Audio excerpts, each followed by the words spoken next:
मैं हूँ आपके साथ रिया। छत्तीसगढ़, जिसे भारत का धान का कटोरा कहा जाता है, आज अपने खनिज संसाधनों के कारण एक बड़े संघर्ष का केंद्र बन चुका है। कोल माइंस यानी कि कोयले की खदानें एक तरफ विकास का दावा है, तो दूसरी तरफ 14 गांवों के ग्रामीणों का अपनी जंगल और जमीन को बचाने का करो या मरो आंदोलन।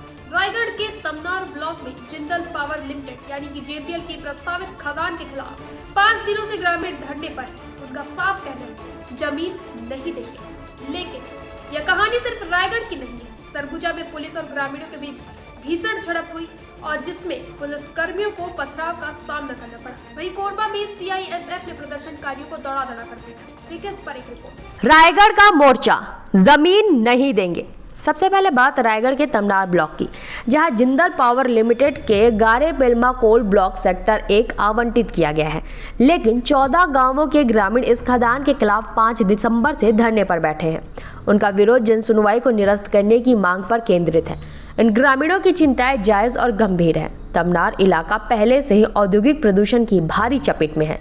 ग्रामीणों का आरोप है कि नई खदान शुरू होने से उन्हें विस्थापन, पर्यावरणीय नुकसान और आजीविका पर संकट का सीधा खतरा है। भारी वाहनों की आवाजाही से सड़क दुर्घटनाएं बढ़ रही हैं और उनका जीवन आधार यानी जल, जंगल, जमीन तेजी से नष्ट हो रहा है।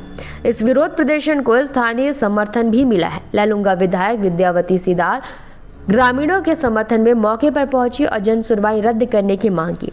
ग्रामीणों ने मानव श्रृंखला बनाकर जन सुनवाई के लिए टेंट लगाने तक का विरोध किया। विरोध प्रदर्शनकारी ये भी आरोप लगा रहे हैं कि पब्लिक हियरिंग की तय जगह स्कूल का मैदान थी, लेकिन प्रशासन ने चुपके से इसे एक मार्केट कॉम्प्लेक्स के अंदर एक कमरे में आयोजित किया। ग्रामीणों का कहना है कि ग्राम सभा की सहमति के बिना कलेक्टर का गांवों में प्रवेश करना भी नियमों का उल्लंघन है। रायगढ़ का आंदोलन अकेला नहीं, छत्तीसगढ़ के 3 बड़े जिलों में कोल माइंस के खिलाफ जबरदस्त संघर्ष चल रहा है। पहला मामला, सरगुजा का पथराव। पुलिस बनाम ग्रामीण 3 दिसंबर को सरगुजा जिले के Amera open cast coal mines के विस्तार के खिलाफ विरोध प्रदर्शन हिंसक हो गया। पुलिस और ग्रामीण के बीच भीषण झड़प हुई। ग्रामीणों ने पुलिस पर पथराव और गुलेल से हमला कर दिया। इसमें एक एएसपी, थाना प्रभारी समेत 25 पुलिसकर्मी घायल हो गए। जवाब में पुलिस ने आंसू के गैस छोड़े और पुलिसकर्मियों ने भी पत्थर से हमला किया। यह विवाद 2001 में एससीसीएल द्वारा अधिग्रहित परसोड़ी गाँव की जमीन को लेकर है, जिसे ग्रामीण आज भी छोड़ने को तैयार नहीं है। वहीं दूसरा मामला कोरबा से है। कोरबा का लाठीचार्ज। सीआईएसएफ का कहर। कोरबा जिले के एससीसीएल के गेवरा खदान में भू विस्थापितों का प्रदर्शन भी शांतिपूर्ण नहीं रहा। भू विस्थापित रोजगार, पुनर्वास और मुआवजे की मांग कर रहे थे। तभी सीआईएसएफ यानी कि केंद्रीय औद्योगिक सुरक्षा बल ने उन पर लाठीचार्ज कर दिया। सोशल मीडिया पर वायरल हुए वीडियो में दिखाया गया है कि जवानों ने प्रदर्शनकारियों को दौड़ा कर पीटा, जिसमें किसान सभा के जिला सचिव समेत लगभग 10 लोग गंभीर रूप से घायल हुए। ये लाठीचार्ज भू विस्थापितों की पुनर्वास और मुआवजे की लंबे समय से लंबित मांगों का परिणाम था। तीसरा मामला, छाल में धरना। इससे पहले 6 नवंबर को रायगढ़ के छाल क्षेत्र में पुरुंगा, समहरसिंघा और तेंदुमुड़ी के लगभग 300 ग्रामीणों ने भी कोल खदान की जनसुनवाई रद्द करने को मांग को लेकर कलेक्ट्रेट के सामने रात भर धरना दिया था। ग्रामीण किसी भी कीमत पर अपनी जल, जंगल, जमीन खदान के लिए नहीं देना चाहते। ग्रामीणों का आरोप है कि सरकार और कंपनियों ने उनकी ग्राम सभा की सहमति को नजरअंदाज किया है, जो पेशा कानून और अन्य आदिवासी अधिकारों के तहत अनिवार्य है।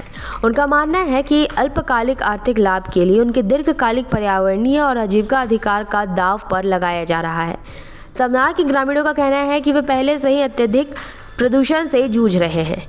कैरिंग कैपेसिटी यानी पर्यावरण की वहन क्षमता पहले ही पार हो चुकी है। अब नई खदानें यहाँ के पारिस्थितिक तंत्र को पूरी तरह से तबाह कर देगी।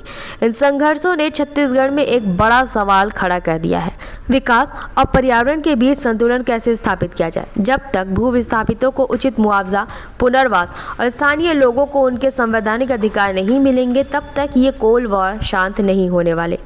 सरकार और कंपनियों को अब ग्रामीणों की आवाज सुननी होगी, वरना आने वाले दिनों में यह टकराव और बढ़ने की आशंका है।